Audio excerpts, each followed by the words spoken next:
हम लोग बहुत साधारण से शब्दों में अगर समझना चाहें कि बजट क्या होता है, तो बजट होता है जैसे हमारे घर में, हमारे घर परिवार में 1 साल का, आने वाले साल में, ठीक है? आने वाले साल में जो खर्च और आय की आमदनी कितनी होगी, ठीक है? और किन-किन संसाधनों से हमारी आमदनी होगी, ठीक है? कि हमारे घर में जो आमदनी होगी वो किन-किन संसाधनों से। हमारे घर में कई संसाधन हैं। हमारे घर में मान लेते हैं कि पशु है, खेती है, और क्या है, मान लेते हैं नौकरी है या मजदूरी है, ठीक है? तो इन सब प्रकार के हमारे यहाँ संसाधन हैं और उन संसाधनों से हमारी आमदनी होगी, कुछ ना कुछ आमदनी होगी। तो वो पूरी आमदनी कि किस संसाधन से कितनी आमदनी होगी, और फिर 1 साल में हमारा खर्च, भोजन पे कितना खर्च होगा, पढ़ाई पे कितनी खर्च होगी, दवाई पे कितना खर्च होगा, यात्रा पे कितनी खर्च होगी, ठीक है?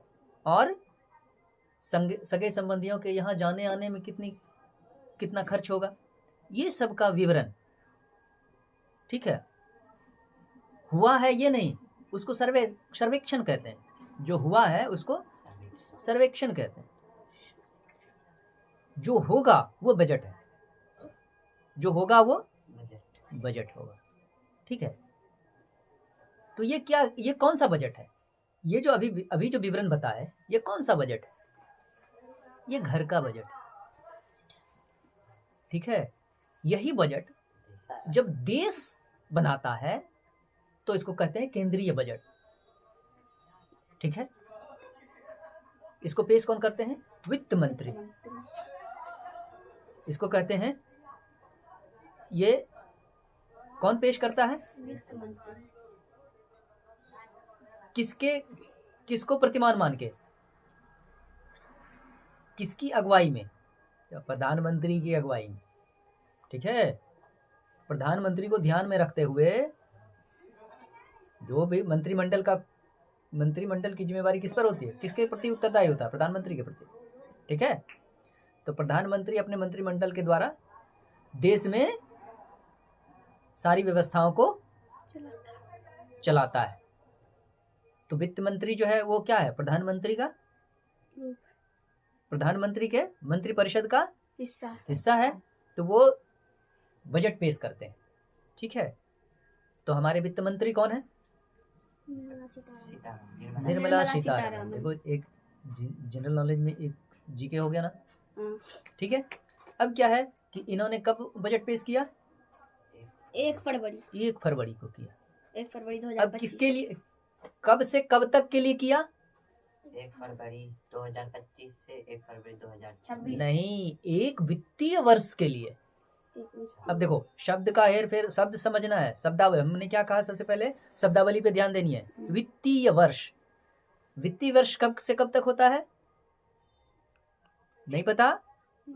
वित्तीय वर्ष जो होता है वो 1 अप्रैल से लेके 31 मार्च तक वित्तीय वर्ष होता है। हमारा तुम्हारा साल कितने से होता है? 1 जनवरी से 31 दिसंबर 31 दिसंबर तक। 1 जनवरी से 31 दिसंबर तक हमारा वर्ष होता है। मगर वित्तीय वर्ष कब होता है? वित्तीय वर्ष होता है 1 अप्रैल से 31 मार्च तक। 1 अप्रैल से 31 मार्च तक हमारा वित्तीय। और ये जो बजट है वो 1 अप्रैल से 31 मार्च के लिए, एक वित्तीय वर्ष के लिए ये पूरा लेखा जोखा है, पूरा विवरण है। किसका? देश की आमदनी का। देश के तमाम संसाधनों से जो आमदनी होगी उसका लेखा जोखा, उसका विवरण, और किस किस मद में कितना कितना खर्च होना है उसका विवरण है। समझ में आ रहा है? ठीक है। तो वित्तीय वर्ष क्या हो गया? 1 अप्रैल से 31 मार्च तक, ठीक है। अब क्या है? अब बजट तो एक शब्द है। तो बजट के बारे में पूछेगा कि बजट किसको कहते हैं, तो बजट के बारे में क्या बताओ? बजट का पूरा अर्थ है वार्षिक वित्तीय विवरण, वार्षिक वार्षिक विवरण वित्तीय विवरण विवरण, ये है बजट। अगर बजट का पूरा नाम पूछे तो क्या बताना है? वार्षिक वित्तीय विवरण। वार्षिक वित्तीय विवरण। ठीक है। अब केंद्रीय बजट जो होते हैं, सरकार कितने सालों के लिए चुनाव लड़ती है, चुनी जाती है? 5 सालों के लिए। ठीक है। सरकार चुनी गई, उसने बजट बनाया। ठीक है। वार्षिक वित्तीय विवरण। ठीक है। सरकार चुनी गई और वो अब बजट बनाएगी। सरकार चलेगी कितने साल? 5 साल। बजट बनाई वो कितने साल चलेगा? 1 साल। इसको कहते हैं पूर्ण बजट। इसको क्या कहते हैं? पूर्ण बजट। यानी कि ये पूरे साल, पूरा वित्तीय वर्ष काम करेगी। ठीक है। फिर अगले वर्ष, अगले वित्तीय वर्ष में के पहले फिर बजट बनाएगी, फिर सरकार चलेगी। इस तरह से उसका 4 वर्ष पूरा हो जाएगा। अब 5 वर्ष पूरा होना है। ठीक है। 4 बजट पेश हो गया। वो जो अंतिम, ठीक है, अंतिम बजट बनेगा तो वो उतने ही वर्षों के लिए बनेगा जितनी की सरकार रहेगी। उसके बाद तो सरकार को भंग होना है, उसका कार्यकाल पूरा हो जाना है। उसके बाद नई सरकार तो बनी। उस तरह का जो लास्ट बजट बनेगा उसको कहते हैं अंतरिम बजट। उसको क्या कहते हैं? अंतरिम बजट। अंतरिम बजट। कहे कि नई सरकार आएगी तो वह अपने शर्तों पर आएगी, उसके वादे अलग होंगे, उसके विचार अलग होंगे, तभी तो वोट। अगर वही विचार होगा, वही एजेंडा होगा, तो जनता सरकार क्यों बदलेगी? उसका ध्यान, उसका एजेंडा अलग होगा, इससे कुछ अलग होगा। तो इससे जब अलग होगा तो वो तो उस हिसाब से न खर्च करेगी। उसका जोर होगा कि नहीं औद्योगिकरण करना है, उसका जोर होगा कि नहीं कृषि को बहुत बढ़ावा देना है, प्राथमिकता देनी है कृषि को। ठीक है। किसी की प्राथमिकता होगी कि नहीं उद्योग को प्राथमिकता देनी है, तो वो उद्योग पर ज्यादा खर्च करेगा। कोई कहेगा कि नहीं रक्षा बजट को ज्यादा करना है, तो सरकार अपने अपने एजेंडा पर बनती है। ठीक है। तो उसका बजट अलग होगा। तो वो फिर नई सरकार बनेगी तो वो अपना पूर्ण बजट बनाएगी। तो जब सरकार का कार्यकाल पूरा हो जाता है, होने को होता है, हाँ, सरकार का कार्यकाल जब पूरा होने को होता है, तब जो बजट बनाती है अपने निश्चित समय से कम समय के लिए, उसको कौन सा बजट कहते हैं? अंतरिम बजट। समझ में आया? कौन कौन सी बातें क्लियर हुई? बजट, केंद्रीय बजट और अंतरिम बजट और पूर्ण बजट। समझ में आ रहा है बात? संसाधन अब क्या है कि सरकार के, अब बजट में क्या, बजट का 2 पार्ट है। बजट का कितना पार्ट है? 2 पार्ट। बहुत आसान भाषा में समझा रहा हूं। ठीक है। कि बजट के 2 पार्ट है। एक जो आमदनी है, सरकार की जो आमदनी है, और सरकार का जो खर्च है, दोनों का विवरण अलग अलग है। ठीक है। दोनों का विवरण अलग अलग है। अब तो खर्च जो है, अब सरकार खर्च किस पर करती है? शिक्षा पर। शिक्षा पर सरकार, जैसे हमारे घर में क्या था? पढ़ाई, दवाई, ठीक है, भोजन। उसी तरह सरकार के भी हैं, कृषि, उद्योग, शिक्षा, चिकित्सा। ठीक है। तो इन सब पे बजट है। तो उसका अलग अलग शेयर होता है कि कितना प्रतिशत शिक्षा पर खर्चा करे बजट है, कितना प्रतिशत रक्षा पर खर्च है। तो ये करती है। उसी तरह से आमदनी भी है कि खनन से कितना आएगा, कितनी आमदनी होगी, मानव संसाधन से कितना होगा। ठीक है। विदेश से कितना पैसा आएगा, हमारे लोग जब काम करते हैं वहां, तो वहां से भी पैसा आता है। ठीक है। तो वो जब आता है तो विदेशी मुद्रा कितने आएंगे। देश क्या करता है? देश एक्सपोर्ट भी न करता है। एक्सपोर्ट इंपोर्ट, जो यहाँ संसाधन है उसको बेचा भी जाता है, दूसरे जगह से संसाधन खरीदा भी जाता है। तो ठीक है, तो आय व्यय होते हैं। तो सरकार का मुख्य आय का सोर्स क्या है? कर। टैक्स। ठीक है, कर भी अब दो प्रकार के होते हैं, प्रत्यक्ष कर और अप्रत्यक्ष कर। ठीक है, एक है इनकम टैक्स, आयकर जिसको कहते हैं, हिंदी में कहेंगे आयकर, आयकर। अंग्रेजी में इनकम टैक्स। तो आयकर कि जिसकी आमदनी है, इस बार चर्चा है कि भैया जिसका 12 लाख से कम आमदनी है उसको कर के दायरे में नहीं रखेंगे। वार्षिक कितनी? 12 वार्षिक आय जिसका 12 लाख से कम है वो इनकम टैक्स उसको नहीं देना है, उसको इनकम टैक्स नहीं लगेगा। लेकिन 12 लाख 1 रुपया हो जाएगा उसको टैक्स लगेगा। ठीक है, वो इनकम टैक्स के दायरे में आ जाएगा। जिसका 12 लाख तक रहेगा उसको नहीं लगेगा। उसको नहीं लगेगा। तो खैर उस पर उतने डीप में नहीं जाना है, मोटा मोटी यही समझना है कि 12 लाख के नीचे जिसकी आमदनी है उसको इनकम टैक्स नहीं लगेगा।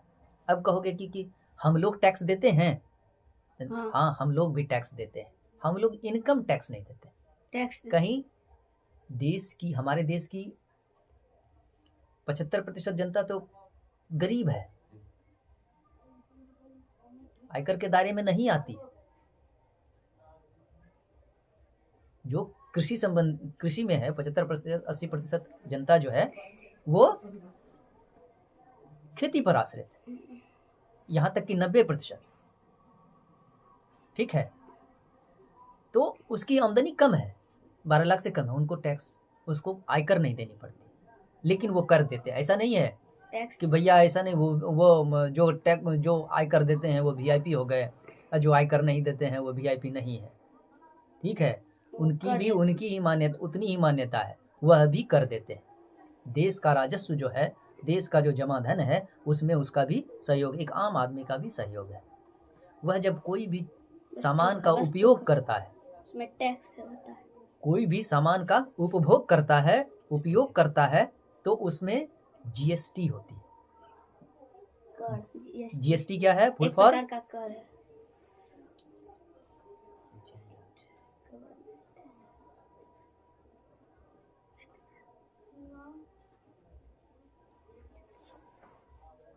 Good service tax. ठीक है, इसमें क्या है कि भाई सामान जो आप सामान की सेवा लेते हैं उसका टैक्स है, सब में जीएसटी कटता है। एक कॉपी खरीदनी। ठीक है, सब कटता है, सभी में जीएसटी होती है। कुछ खरीदेंगे, जिस वस्तु पे 18% टैक्स है उसमें 9% केंद्र सरकार का, 9% राज्य सरकार का। ये टैक्सेशन का, ये आमदनी का सबसे बड़ा स्रोत है। ठीक है, टैक्स, इसी से सरकार को बहुत बड़ी आमदनी होती है। ठीक है, तो इतना समझ गए। कौन कौन सी शब्दावली आई? बजट, केंद्रीय बजट, पूर्ण बजट, अंतरिम बजट और वित्तीय वर्ष। ठीक है, अब पूछ देगा, एक से प्रश्न आएगा कि वित्त क्या है? 1 अप्रैल से 31 मार्च। नो, वित्तीय, वित्त और वित्तीय ये क्या है? अरे धन का प्रबंधन वित्तीय है। धन का प्रबंधन क्या होता है? इसको कैसे खर्च करना है, कैसे कमाना है, हाँ, ये सारा व्यवस्था जो है इसको वित्त व्यवस्था कहते हैं। ठीक है, यानी धन की व्यवस्था। ठीक ना? तो वित्त किसके लिए? खजाने से संबंधित है। उसके लिए सरकार में एक मंत्री है, एक मंत्रालय है, तब ना एक मंत्री है। और ये बहुत बड़ा है। अगर देश के पास पैसा नहीं हो, देश रहेगा? ठीक है, अब सवाल है कि बजट 3 प्रकार के होते हैं। बजट कितने प्रकार के होते हैं? 3 प्रकार के। एक को कहते हैं surplus budget. Surplus budget, surplus budget क्या हो गया?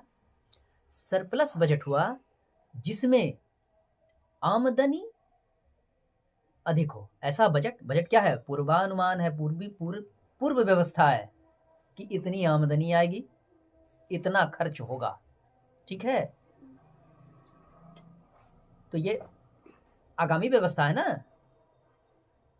तो इसमें क्या है कि अगर आमदनी ज्यादा और खर्च कम, कम।